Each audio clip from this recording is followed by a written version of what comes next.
63 years before the birth of Christ, Pompey the Great crushed the last resistance of the Pontic kingdom. The armies scattered, the cities burned. King Pharnaces II knelt in chains before Roman standards. His sons were executed. His treasuries were emptied. His kingdom became a province. The official histories record these facts with cold precision.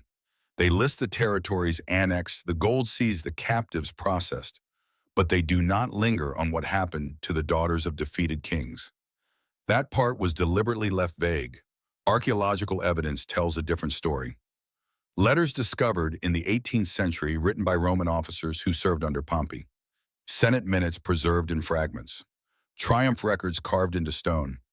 These documents reveal what the histories chose to forget.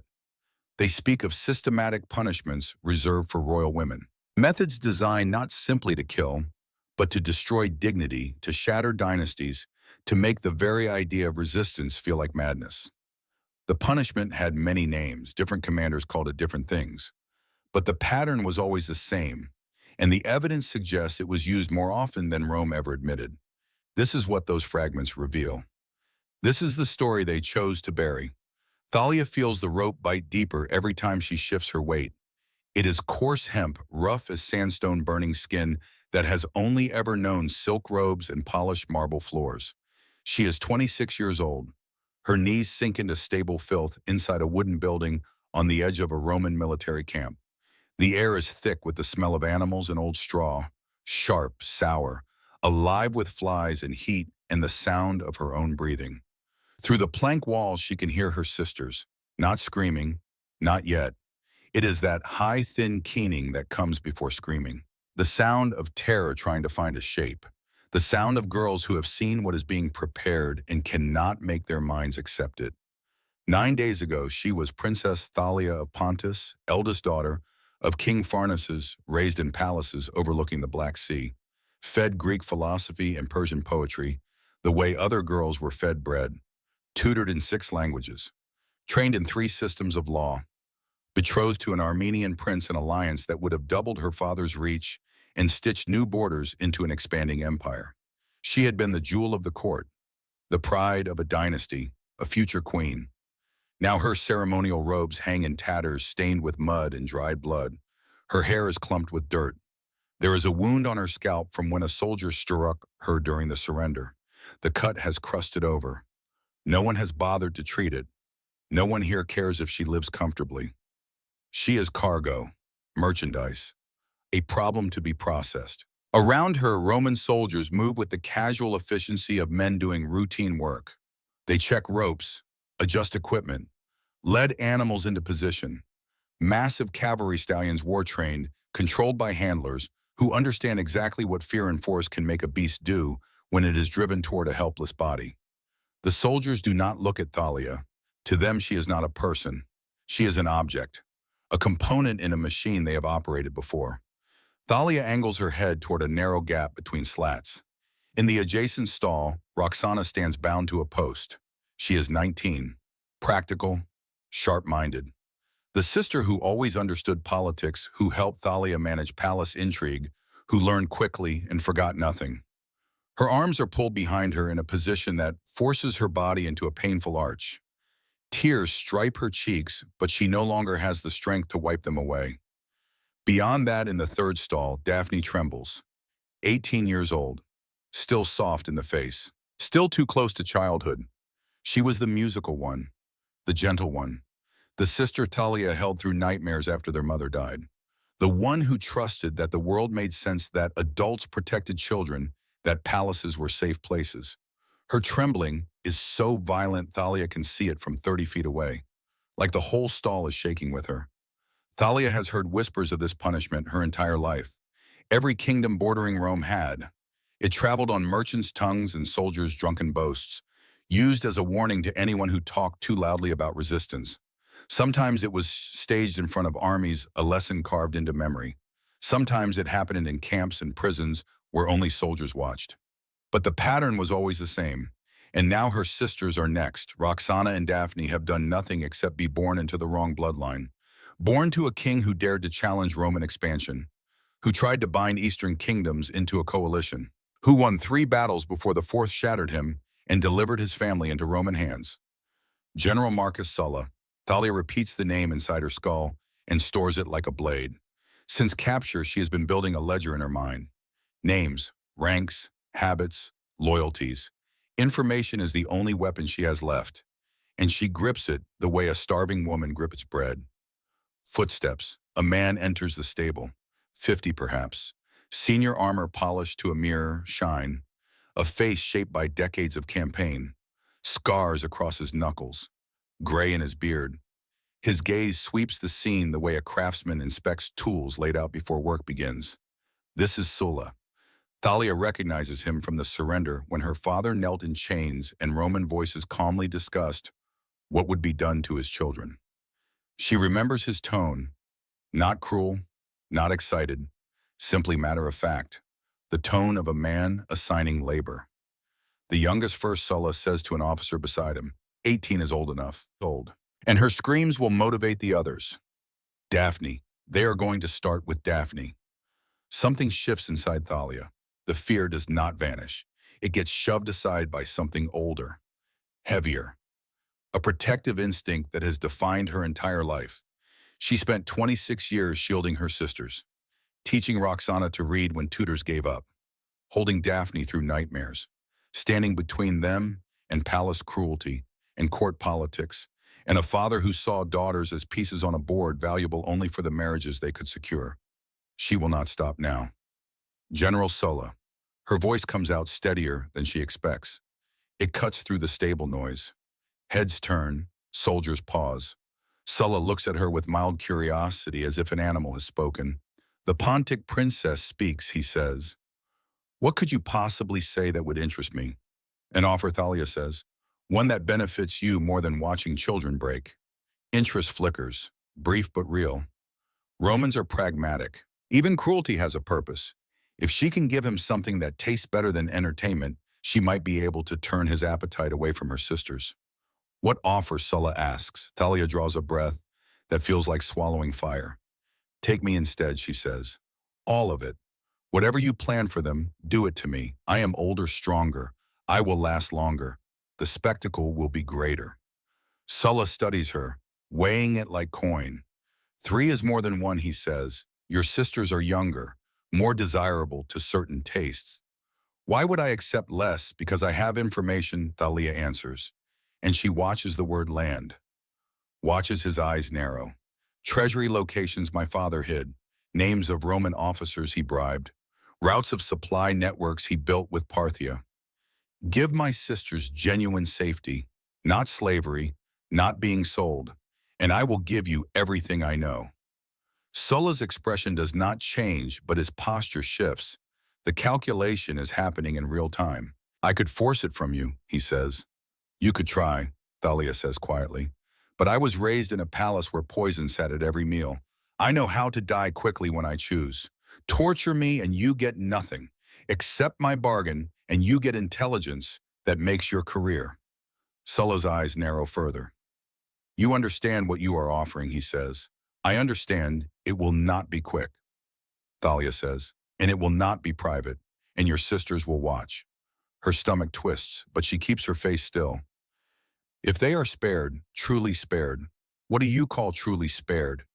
Send them to Rome, Thalia says, to a household that treats them as guests, not property. Let them live in comfort, even if it is comfort in exile. Silence.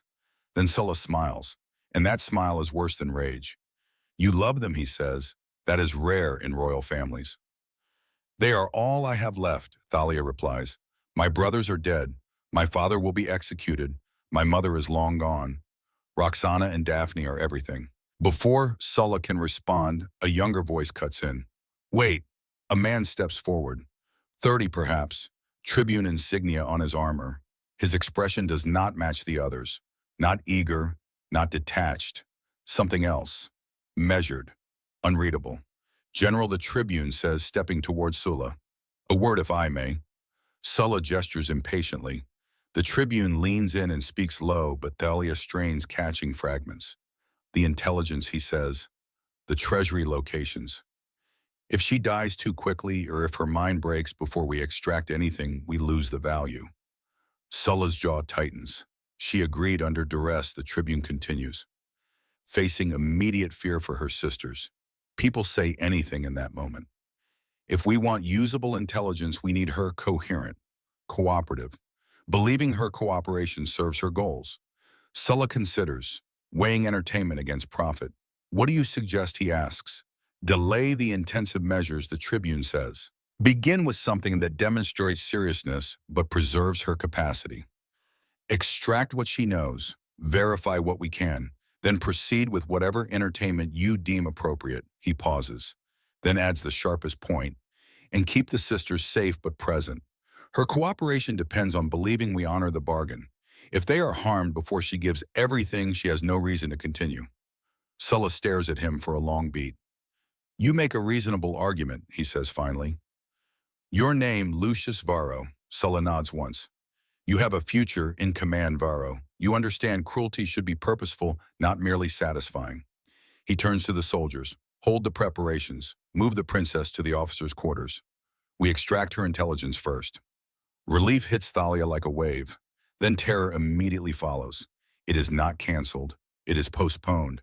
But postponement buys time, and time is everything. As she is led from the stable, Thalia looks once at the Tribune who intervened.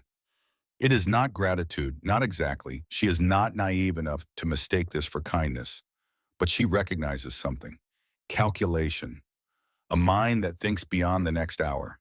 Someone who might be used. She stores his name in her ledger. Lucius Varro. The officers' quarters sit near the center of camp, furnished with the comforts senior Romans demand, even on campaign. Thalia is seated on a stool at a table. Papyrus, ink, a map of the Pontic region spread before her, accurate enough to make her stomach tighten. Her sisters are taken elsewhere, guarded but unbound. Thalia sees them briefly as they cross the camp. Roxana's face is tear-streaked, but no longer frozen in terror. Daphne clutches her sister's arm with the desperate grip of someone who has seen too much and does not trust the world to stop hurting her. They are alive, safe, for now. Varro sits opposite Thalia, controlled, patient. He does not rush. The hidden treasuries, he says, start there. Thalia has spent 9 days preparing for this moment. During capture, during transport, during the hours in the stable, she built a web of truth and fiction. Real information mixed with lies that would take time to untangle. My father had 3 primary treasury locations, she says. The first was at Copies beneath the Temple of Poseidon. You have already found it. I saw your soldiers loading gold onto ships during my transport. Varro nods. Verifiable truth.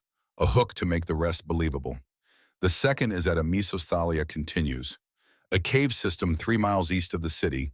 The entrance is hidden behind a waterfall. Inside, roughly 400 talents of silver, 200 of gold plus gemstones. Persian rubies, Egyptian lapis. My father collected them for 40 years. You know the exact location, Varro asks. I visited it twice with my father, she says. I can draw a map. She takes the pen. Her hands stay steady even as fear coils in her gut. Amisos is real. Giving it away feels like betrayal. But betrayal of a kingdom already dead is a smaller sin than watching her sisters die. And the third, Varro asks. Thalia lets herself hesitate. The third is more complicated, she says carefully. And this is where the fiction begins. It was established in cooperation with Parthian allies east of the Euphrates. I know the region, not the precise site. That knowledge was held by my brother Marius. He died at Kabira. Varro studies her. So it may be unrecoverable. It may require negotiation with Parthia, Thalia says, which could be more valuable to Rome than the gold. I know names. Parthian officials involved. Terms of agreements. Enough to expose them to their king or to approach them directly. Partial truce. Plausible structure. Something that takes days, weeks to verify. Every day of verification is a day her sisters remain safe. Varro taps the papyrus lightly. You mentioned bribed Roman officers. Thalia meets his eyes. That information is sensitive, she says. If I give names and those men learn they are exposed, they become dangerous, especially to you. You are bargaining. I am protecting my value, she says evenly. Once I give you everything, I have nothing left. My sister's safety depends on my continued usefulness. Varro looks at her, and for the first time something like respect flickers. You are smarter than most captives, he says. I was raised to rule, Thalia says. I speak 6 languages. I understand 3 systems of law. I have read more history than most of your senators. Then she leans forward slightly. I am exactly as intelligent as you would expect a Pontic princess to be. The question is whether you are intelligent enough to use that instead of destroying it. A long silence. Then Varro smiles. Not cruel. Calculating. I will speak to General Sula, he says. Continue the map to Amasos. We resume tomorrow.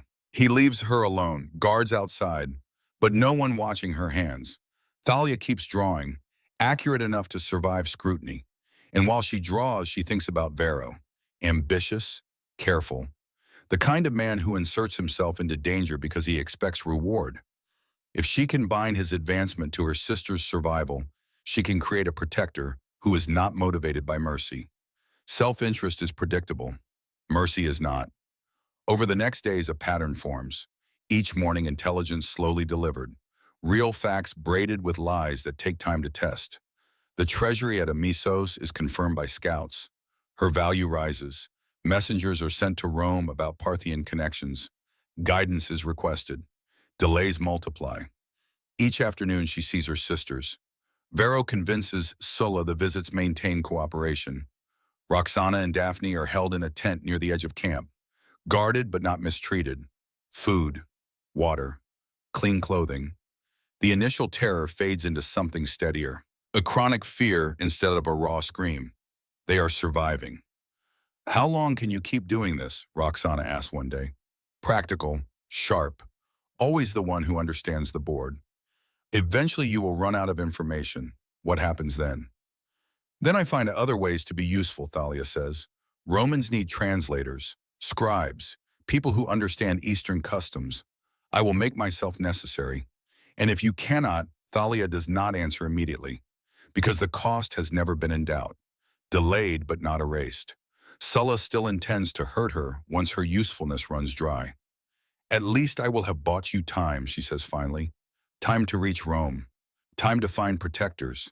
At what cost to you, Roxana presses. It does not matter, Thalia says, forcing the words into place. Only that you survive. Roxana's eyes harden. That is not true. You matter. But we are in Rome's power now, Thalia says. We have to think like Romans. Weigh costs. Accept trades that preserve what is essential even when it destroys what is dear. Daphne's silent until now suddenly speaks. Her voice is small. I do not want to survive if it means you suffer for us. Thalia feels the words like a punch. I would rather die with you than live knowing what you endured. No, Thalia says, sharper than she intends. You do not get to choose that. I already chose for you.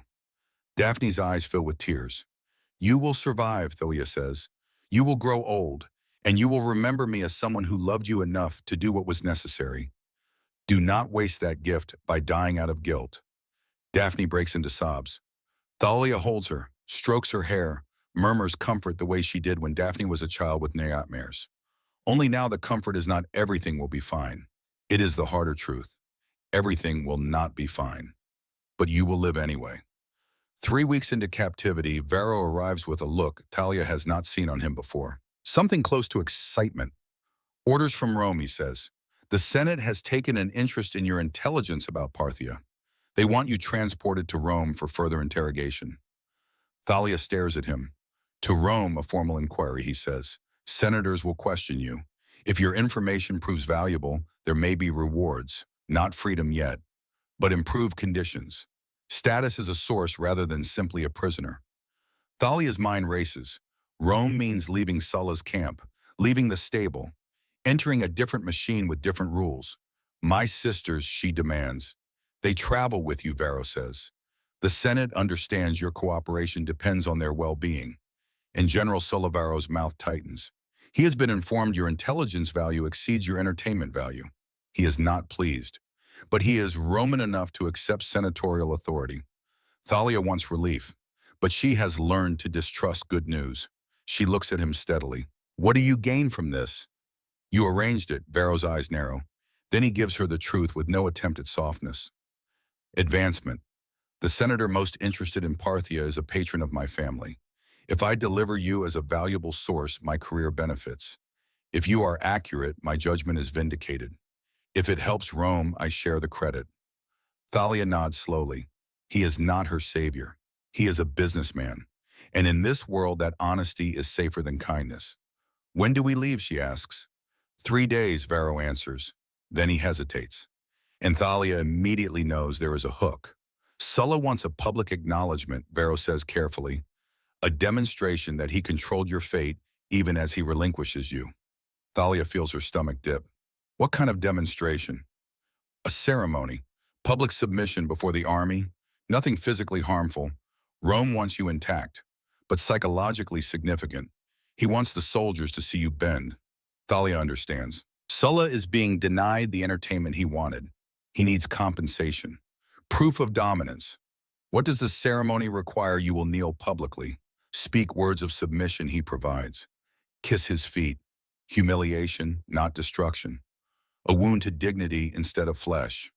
Thalia swallows the taste of it. I agree. I thought you would, Varro says. You understand the calculation. I understand my pride is a small price for my sister's lives. Thalia replies. The ceremony takes place at dawn. The entire camp assembles in a hollow square. Soldiers in formation. Standards catching the first light. Thalia is led forward in a simple white tunic. Deliberately plain, the clothing of a supplicant. Her sisters stand at the edge of the platform, pale but upright. She warned them what they would see. Bending, she told them, is how you avoid breaking. General Sulla stands above her, armor polished, expression satisfied. Princess Thalia of Pontus, he announces. His voice carries across the square. You stand before Rome as the last heir of a kingdom that defied us. Your father is in chains. Your brothers are dead. Your land is Roman. And you come now to acknowledge that truth. He gestures. Speak. Thalia recites the words he gave, each one memorized, stripped of emotion. I acknowledge I have no kingdom, no authority, no future except what Rome permits. My life continues at Rome's pleasure. All that I was belongs now to the Senate and people of Rome. Kneel.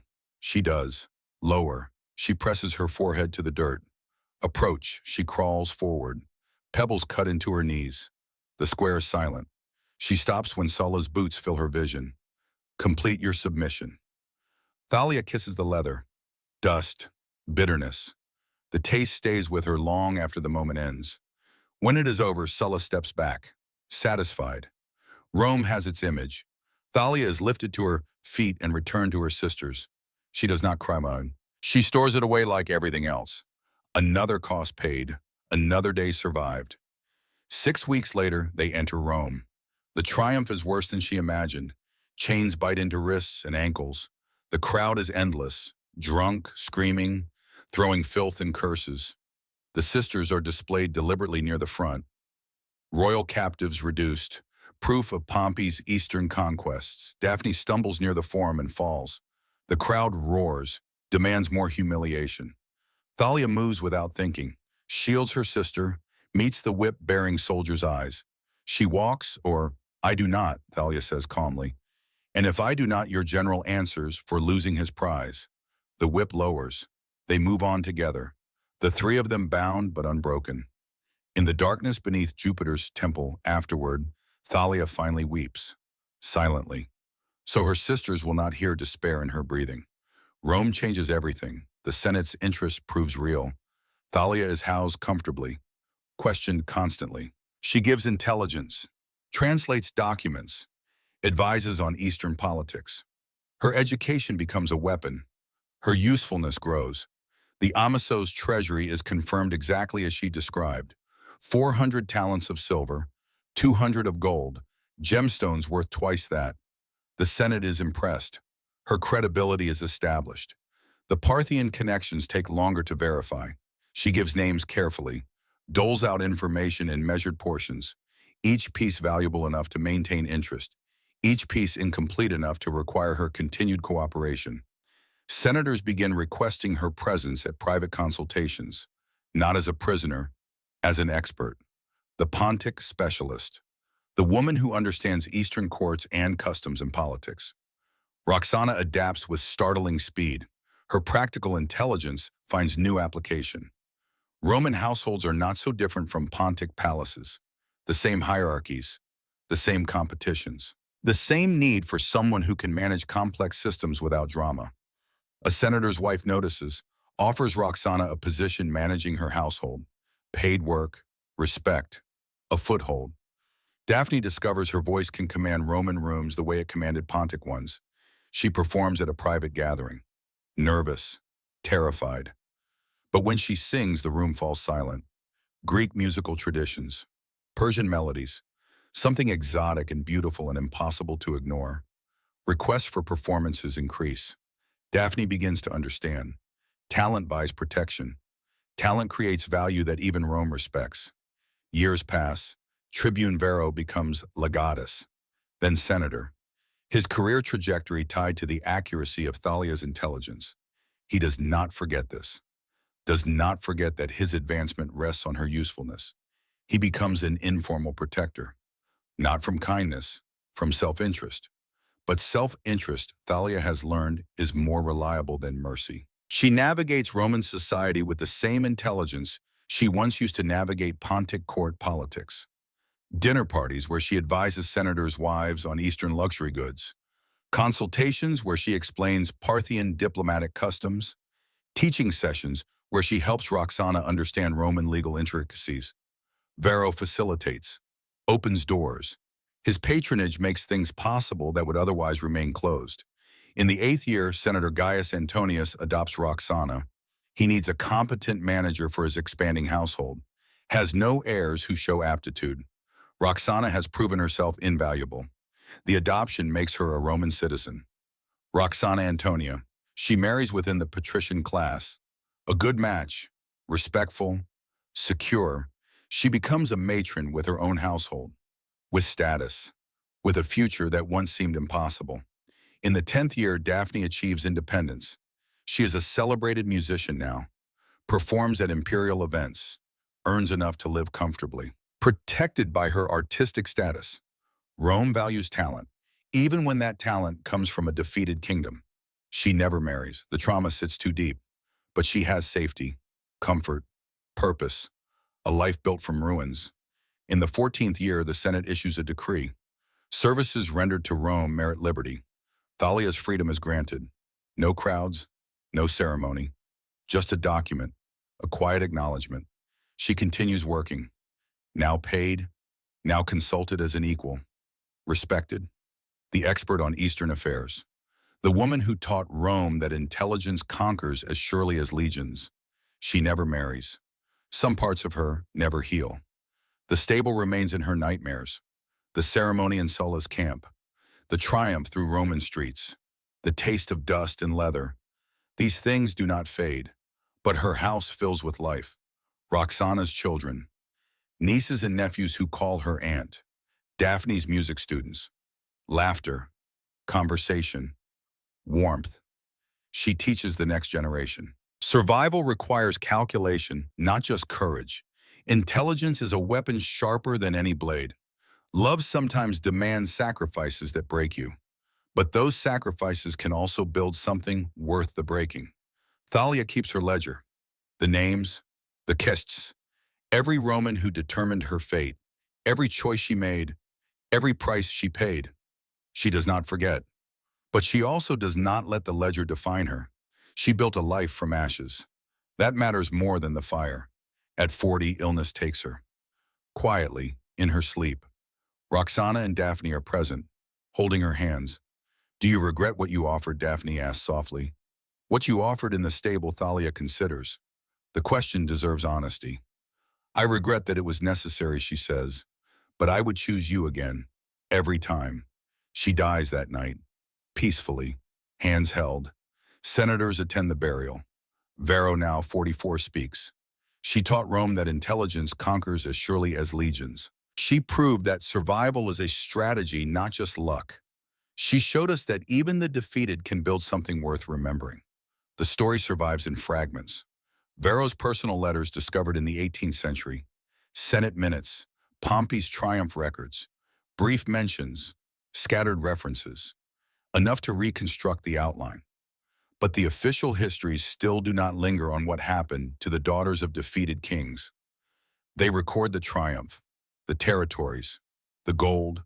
They list royal captives as proof of conquest, then move on. The endings remain conveniently vague. Wait, because royal women's fates are uncomfortable truths. Because Rome preferred celebrating conquest without processing human cost. Because Thalia's negotiation undermines the narrative of absolute Roman power.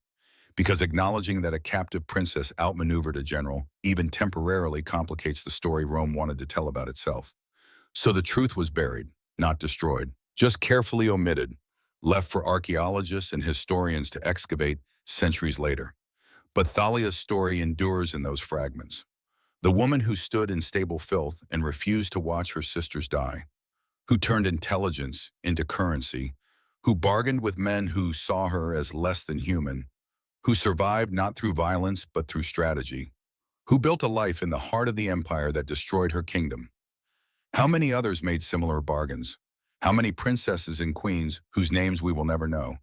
How many used the only weapons available to them? Intelligence and calculation, and the fierce love that makes survival worthwhile. The fragments do not tell us. The official histories do not care. But the question remains, carved into the gaps between what Rome chose to record and what Rome chose to forget. Remember Thalia of Pontus, the princess who bargained with Rome, the woman who chose survival, the sister who chose them. Her house stood in Rome for 3 generations. Her descendants carried her name. Her story passed down through Roxana's children and Daphne's students became family legend. The ancestor who saved them, the woman who turned captivity into strategy, the survivor who proved that even in Rome's machine cracks existed, and in those cracks, life could grow. The stable still appears in nightmares. The rope burns, the smell of animals in fear, the sound of sisters keening, the moment when everything hung on a single desperate offer. That moment never fades, never softens, never becomes less terrifying in retrospect, but it also becomes something else. The moment she chose, the moment she took control of the only thing Rome had left her willingness to suffer, her intelligence, her understanding that Romans respected pragmatism more than they respected pleas. She used that understanding, turned it into leverage, bought time with truth and lies braided together so tightly that untangling them took weeks. And in those weeks built relationships, created value, became necessary. That was the lesson she taught. Not that Rome was kind, not that captors could be reasoned with through appeals to mercy, but that even the cruelest systems have internal logic. And if you understand that logic, if you can speak its language, if you can make yourself valuable within its terms, you can find space to survive. Not everyone could do this. Thalia knew that. Her education was privilege. Her languages were privilege. Her understanding of politics and law and how power operates all privilege. Most captives had none of these tools. Most faced the full weight of Rome's machinery without any leverage, without any way to negotiate, without any hope of becoming valuable enough to spare. She never forgot that, never pretended her survival was solely her own achievement. She was lucky to have been educated. Lucky that Varro was ambitious. Lucky that the Senate wanted Parthian intelligence. Lucky that her sisters had skills Rome valued. But she also never apologized for using that luck, for exploiting every advantage, for calculating and manipulating and doing whatever was necessary to keep her sisters breathing. Because in the end, that was what mattered. Roxana lived, married, had children, became a Roman matron whose competence was respected, who built a household and a legacy. Daphne lived, found her voice again, filled Roman halls with music that made people weep, created beauty from trauma. And Thalia lived, long enough to see her sisters safe, long enough to hold their children, long enough to die in her own bed surrounded by family instead of in stable filth or in some anonymous grave. That was victory, not escape from Rome, not revenge against Sulla, not restoration of a kingdom that no longer existed, just survival, just breathing, just building something small and precious in the ruins. The official histories do not record victories like this. They celebrate military triumphs, conquered territories, executed kings. They have no category for the quiet persistence of women who refuse to break, no language for the intelligence that turns captivity into consultation, no framework for understanding that sometimes survival is the most radical act possible. But the letters remain, the Senate minutes, the triumph records, the fragments that reveal what the official histories chose to forget. And in those fragments, Thalia endures, not as a footnote, not as a nameless captive, but as a woman who understood the system, who used every tool available, who calculated the cost and paid it, who chose her sisters, who survived, who built. Remember her. Remember that intelligence is a weapon, that strategy is survival, that love sometimes demands sacrifices that break you, that even in the machine, cracks exist, that in those cracks, life grows. Remember Thalia, the princess who bargained with Rome, the woman who chose survival, the sister who chose them. Her story buried for 2,000 years beneath layers of official propaganda and convenient omissions speaks to something Rome could never fully erase: the stubborn refusal of the defeated to disappear, the persistence of names and stories and legacies even when empires do everything in their power to make them vanish. Rome wanted Thalia to be a number, a line in a triumph record, a demonstration of power, an object lesson in the futility of resistance. But she became something else: an expert, a consultant, a matron, a free woman, a teacher, an ancestor, a story. And that story, recovered fragment by fragment from the archaeological record, from letters never meant to survive, from Senate minutes that bureaucrats filed away and forgot, proves something Rome never wanted proven: that even in the darkest machinery, even in the most brutal systems, even when all formal power is stripped away, human beings find ways to survive, to resist, to build, to love, to matter. Thalia mattered. Her sisters mattered. Their survival mattered. The life they built mattered. The children they raised mattered. The legacy they left mattered. Rome tried to erase that, failed. The fragments remain. Remember.